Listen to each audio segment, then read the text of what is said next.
আপনি কি একজন বই প্রেমী, কিংবা আপনি কি বই পড়তে ভালোবাসেন কিন্তু আপনার পছন্দ মতো বই কোথা থেকে ক্রয় করবেন ভাবছেন? এখন আপনার এলাকায় মীরা পুস্তকালয়ে আপনি পেয়ে যাবেন সমস্ত ধরনের বই। যেমন এখানে পাবেন স্কুল কলেজের পাঠ্যপুস্তক, বিভিন্ন চাকরির পরীক্ষার বই, এছাড়া ধর্মগ্রন্থ, শিক্ষামূলক সামগ্রী, অফিস স্টেশনারি, ড্রয়িং সামগ্রী এবং খেলাধুলার সরঞ্জাম মীরা পুস্তকালয় থেকে ক্রয় করতে পারবেন। তাহলে আজই যোগাযোগ করুন আমাদের ঠিকানায়, সুকান্ত মোড়, কালিয়াগঞ্জ, উত্তর দিনাজপুর। যোগাযোগের জন্য নম্বর 8945933128।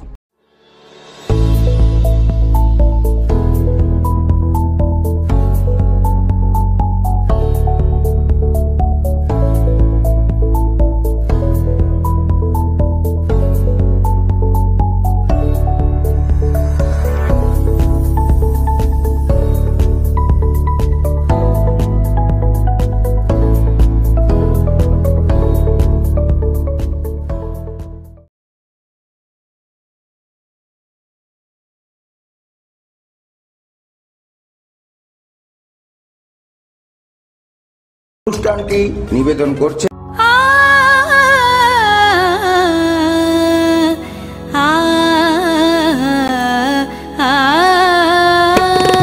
স্নিগ্ধতার পরশে ঝলমলে আলোয় মেখে শুভমঙ্গল উৎসবে সাজবে আজ বধূ বেশে। বধূ কোন আলো লাগলো শিবম, প্রতি মুহূর্তের উৎসবের গয়না। শিবম জুয়েলারি হাউস, চিরদিনের।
আপনি কি একজন বই প্রেমী, কিংবা আপনি কি বই পড়তে ভালোবাসেন কিন্তু আপনার পছন্দ মতো বই কোথা থেকে ক্রয় করবেন ভাবছেন?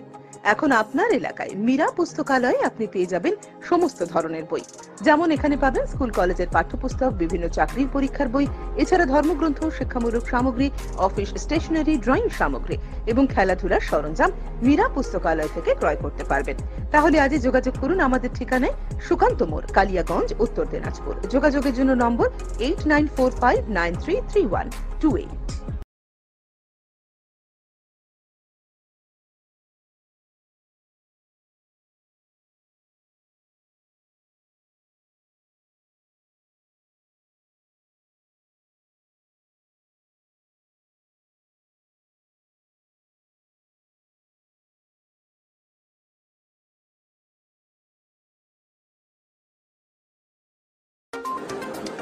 উত্তরবঙ্গের অন্যতম শিক্ষা প্রতিষ্ঠান north Bengal elite group of ইনস্টিটিউশনসের বিভিন্ন কোর্সে ভর্তি চলছে। আমাদের institution north Bengal elite pharmacy college, যা পিসিআই দ্বারা অনুমোদিত এবং স্টেট কাউন্সিলের অ্যাফিলিয়েশন প্রাপ্ত। ইনস্টিটিউশনের অন্যতম বৈশিষ্ট্য ল্যাব, লাইব্রেরি ও ওয়েল অ্যাকোমোডেটেড বিল্ডিং। বিগত 10 বছর ধরে সুনামের সাথে বিএড ও ডিএলএড এর কোর্স সহ চলছে north Bengal teachers training college, যা এনসিটিই দ্বারা অনুমোদিত এবং বিএসএইউ ও ডাব্লিউবিবিপি দ্বারা অ্যাফিলিয়েশন প্রাপ্ত। আমাদের ক্যাম্পাসে রয়েছে বাংলা মাধ্যম কো educational school, north Bengal elite collegiate school, primary থেকে দ্বাদশ শ্রেণী পর্যন্ত। সেপারেট হোস্টেলের সুব্যবস্থা আছে। স্থান ডালখোলা স্টেশন থেকে 10 কিলোমিটার দূরে north Bengal teachers training college campus, বিকোর, Uttar Dinajpur. Siliguri city office, eastern ইনফা educational solutions, Pal Bhavan, first floor, Shiva মন্দির, শিলিগুড়ি। আগামীকাল 12ই জানুয়ারি রবিবার বিদ্যালয় বন্ধ থাকার জন্য আজ রায়গঞ্জ গার্লস প্রাথমিক বিদ্যালয়ে বীর সন্ন্যাসী বিবেকানন্দের 163তম জন্মদিবসের অনুষ্ঠান করা হয়। বিবেকানন্দের ছোটবেলা থেকে শুরু করে ঠাকুর শ্রী বর্ডারে কত পরিকাঠামো তৈরি করা হয়, আপনি কি সেখানে সাহায্য করবেন? और दूसरी बात, मैं रायगंज की जनता का आभारी हूं कि आपने दूसरी बार हमारा सांसद चुना, भारतीय जनता पार्टी के ऊपर आपने विश्वास किया और इस बार एक नया नेतृत्व कार्तिक दा के रूप में आपने सदन में भेजा है और मुझे पहली बार आज आने का सौभाग्य मिला है। जवान है, बहुत तेज तर्रार अपनी बात रखते हैं, बहुत सारे मंत्रियों के साथ मिल करके इन्होंने अपनी समस्याओं से अवगत कराया है और मुझे भी बार बार कहते रहते हैं। सो मैं ऐसा मानता हूं कि जिसके हकदार उत्तर दिनाजपुर की जनता जो हक और जो अधिकार रखते हैं, उनको वो सम्मान और अधिकार दो कार्तिक दा दिलाएंगे। और आपके माध्यम से मैंने आज भी पब्लिकली ये कहा है कि जो कुछ भी विकास से रिलेटेड यहाँ की समस्याएं रहेंगी, उसके समाधान के लिए आपके पास कार्तिक दा है। उसके ऊपर टॉप ऑफ इट जो भी सहायता करनी होगी मैं अवश्य करूंगा। और आप सब ने मोदी जी के नेतृत्व के ऊपर और भारतीय जनता पार्टी के ऊपर विश्वास रखा, मैं इसके लिए भी आभारी हूँ। और नॉर्थ बंगाल को लेकर के भारत सरकार की कई योजनाएं हैं और आने वाले समय में आपको उन सब का भी लाभ मिलेगा। आज जिस तेजी के साथ दार्जिलिंग, सिलीगुड़ी के आसपास में काम हो रहे हैं, उसी गति के साथ अन्य हिस्सों में भी, नॉर्थ बंगाल के और पश्चिम बंगाल के अन्य हिस्सों में भी वो काम होंगे। हमारा रायगंज का एमपी कार्तिक पॉल, उसने अभी एम्स को लेके ममता बनर्जी को भी चिट्ठी दी है, सीएम को। तो अभी तक कोई एम्स, दूसरा एम्स के लिए कोई चिट्ठी? देखिए, मैं आपको एक चीज बता रहा नहीं हूँ, गया है। नॉर्थ बंगाल में एम्स बनेगा ये तय है और इसकी घोषणा बहुत जल्द होगी, ये भी तय है। और कलकत्ता ने या साउथ पश्चिम बंगाल ने, आप जो भी कह लो, हमेशा से नॉर्थ बंगाल को ठगा है। हम डिप्राइव हुए हैं, हमारे यहाँ पे सड़कें ठीक नहीं है, हमारे यहाँ पीने की पानी की व्यवस्था ठीक नहीं है, हमारे सरकारी स्कूल ठीक नहीं है, हमारे सरकारी अस्पताल ठीक नहीं है। कुल मिला के हमारे ऊपर अन्याय अत्याचार हुआ है। पश्चिम बंगाल सरकार का बहुत बड़ा रेवेन्यू नॉर्थ बंगाल की तरफ से जाता है, लेकिन उसके बावजूद भी जो हमको सुविधाएं मिलनी चाहिए थी, जो हमको जो है डेवलपमेंट विकास के लिए हमको जितना पैसा मिलना चाहिए था वो नहीं मिला। उदाहरण के तौर पे नॉर्थ बंगाल डेवलपमेंट बोर्ड का बजट 800 करोड़ रुपया है, जबकि पश्चिम बंगाल सरकार का साल का बजट 3 लाख करोड़ है। उसमें से जो है 1% से भी कम हमको मिलता है और उसमें से 450-500 करोड़ रुपए खर्च होता है, बाकी 300 करोड़ तो लैप्स होकर चला जाता है। सो नॉर्थ बंगाल की जनता स्वाभिमानी है, हम अपने पैरों पर खड़े होना चाहते हैं और नॉर्थ बंगाल ने अब ये तय किया है कि जिस तरह के हमारे ऊपर अन्याय, अत्याचार और शोषण होता रहा, ये अब होने नहीं देंगे। और नॉर्थ बंगाल इस चीज को समझ चुका है, इसलिए नॉर्थ बंगाल में भारतीय जनता पार्टी है और मुझे लगता है पश्चिम बंगाल का बाकी लोग भी जल्दी से जल्द इस बात को समझेंगे। तो ये एम्स कहाँ पर होना चाहिए? देखिए, मैं अभी उस विषय पे नहीं जाना चाहूंगा कि एम्स कहाँ होना चाहिए, नहीं होना चाहिए। कार्तिक भाई भी मेरा दोस्त है, मेरे लिए पूरा नॉर्थ बंगाल मेरा परिवार है। ये सरकार को तय करने दीजिए सुविधा के हिसाब से, क्योंकि एक चीज आप ध्यान रखना, एम्स मतलब सिर्फ बिल्डिंग बनाना नहीं होता, फैकल्टी है, कनेक्टिविटी है, फैसिलिटी है, कई चीजें हैं। वो सब देख करके सरकार को जो उचित लगेगा सरकार निर्णय लेगी। कार्तिक दा ने हमेशा कहा है। और देखिए, ये तो आज एक भी जो नॉर्थ बंगाल में आपका पश्चिम बंगाल में जो एम्स है उसकी स्वीकृति तो रायगंज में ही हुई थी।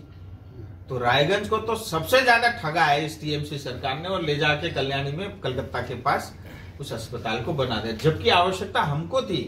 हमारे यहाँ पे 3 करोड़ से ज्यादा आबादी के लोग रहते हैं, पड़ोस में नेपाल भी है, भूटान भी है, बांग्लादेश से भी बहुत सारे मरीज इलाज कराने के लिए आते रहे हैं, बिहार है और आपका सिक्किम है, आपका आसाम है। सो करीब करीब जो है 5 करोड़ से ज्यादा आबादी को हम भी कैटर करते हैं। सो हमारा इतना अधिकार था, लेकिन वो अधिकार भी हमसे छीना। বিতর্ক সেটা হচ্ছে কেন্দ্রীয় সরকার কিছুদিন আগে আলোচনা হয়েছে যে শিলিগুড়ি কিংবা তার আশেপাশে একটা এইমস হওয়ার জন্য আলোচনা চলেছে, একটু বলে নি স্যার। কিন্তু 2008 সালে কেন্দ্রীয় সরকার রায়গঞ্জে অনুমোদন দিয়েছিল। তো সেই ক্ষেত্রে রায়গঞ্জে এইমস বা শিলিগুড়িতে এইমস হওয়ার ব্যাপারে যৌক্তিকতা কতটা, কোনটাকে প্রাধান্য দিচ্ছেন? सुनिए, ऐसा 2008 में अप्रूव हुआ था, नहीं मिला, रायगंज को ठगा। लेकिन आप भी पत्रकार हूँ, मैं भी राष्ट्रीय प्रवक्ता हूँ, आप जो हेडलाइन जितना मर्जी खोजो, मैं आपको हेडलाइन नहीं दूंगा, समझे? लेकिन टीएमसी वालों ने कह रहे हैं कि अगर सेंट्रल गवर्नमेंट को करना है एम्स तो वो खुद से ही करके। देखिए, मैं एक चीज और बता रहा हूँ, एम्स सेंट्रल गवर्नमेंट का ही है, और मैं ये भी बता रहा हूँ पश्चिम बंगाल में जो दूसरा एम्स बनेगा वो भारत सरकार के जमीन में बनेगा, क्योंकि ये तो जमीन देंगे नहीं।